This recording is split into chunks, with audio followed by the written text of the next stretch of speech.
All right, everybody. I'm Steve. This is A is for Alice, B is for Bob. And today we are doing P is for Prague, as in Nektar. I decided to start up another new series. Yeah, I feel like I just said this yesterday. But I completed a discography and I decided I will do that as a new series in celebration of completing a certain or a particular artist's discography. If you're not familiar with Nektar, prog rock 70s, but still going strong to this day. All right, let's start 1971. Journey to the Center of the Eye. Followed by, to me, my second favorite album by them, Tab in the Ocean. Love that artwork too. And then in 1973, we get Sounds Like This. And also in 1973, we get their best album, Remember the Future. Talk about cool artwork, huh? Groovy, huh? That's a concept album, very convoluted story. You'll have to look it up, Wikipedia, to see what it's all about. Maddie's barking at. Close the door there. Then we have from 1974, Down to Earth. Boy, this starts out, and it does not sound like a prog rock album at all. It is very poppy. Still a very good album. They get back to their prog rock roots here with Recycled from 1975. Then we move on to, they take a break in 76, yeah, and then 77, they do Magic is a Child. And this is there's two discs on here, but they are out of sequence. So what I'll show you first is from 1980, Man in the Moon. And then they do 2001, Prodigal Son. And then 2004, Evolution. Or do you say Evolution? Then we have from 2008, Book of Days.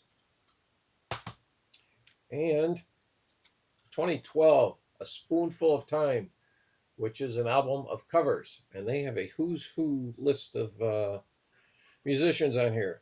Steve Howe, Rick Wakeman from Yes. You got Nick Turner from Hawkwind. Ginger Baker, you know him, he's an angry man. Derek Sherinian. Let's see who else we got. Oh, Billy Sheehan on bass. Rod Argent. Mark Kelly from Marillion. Jeff Downs from Asia. Ian Pace from Deep Purple. Wow.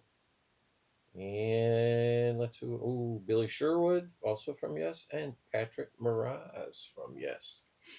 What kind of songs are they doing on here? Well, they're doing Spirit of Radio by Rush. They're doing Fly Like an Eagle by Steve Miller. Wish You Were Here, Pink Floyd. Can't Find My Way Home, Traffic. 2,000 Light Years from Home by the Stones. Riders on the Storm by the Doors. Blinded by the Light, Springsteen.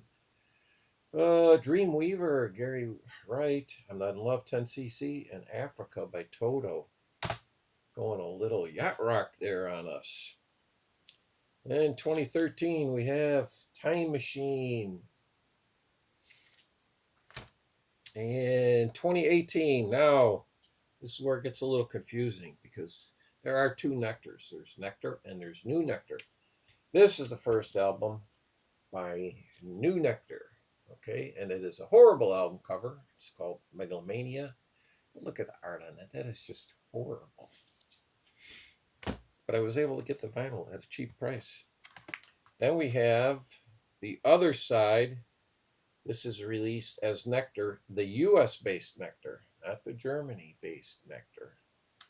And then we have their most recent from 2024, also the new Nektar, or the US-based Nektar. That is Mission to Mars, which this is actually a pretty damn good album. I was surprised by that.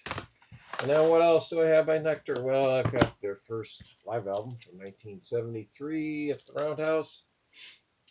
Actually, the first side is live on location. Second side is a live jam in the studio. Then I have the Remember the Future box set, which is fantastic because you get the remastered. CD2 is the remix, also has bonus tracks.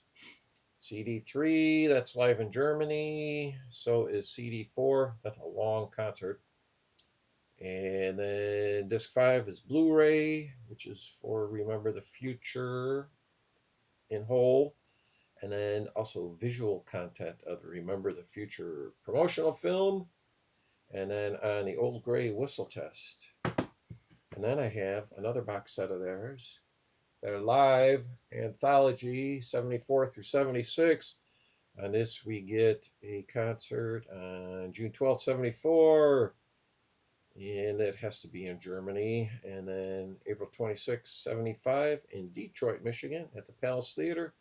And then September 12th, 1976 in my backyard, Waukegan, Illinois at the Night Gallery. So there you go.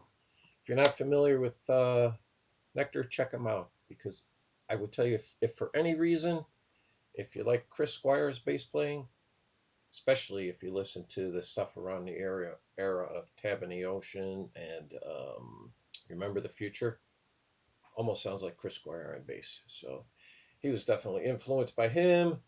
And yeah, so if you're not familiar with them, check them out. Or you may not have realized they had such a big discography, and you can check out some albums you're not familiar with. So that's it. I'll be doing another one of these. I don't know when. I have to complete a discography. Thank you.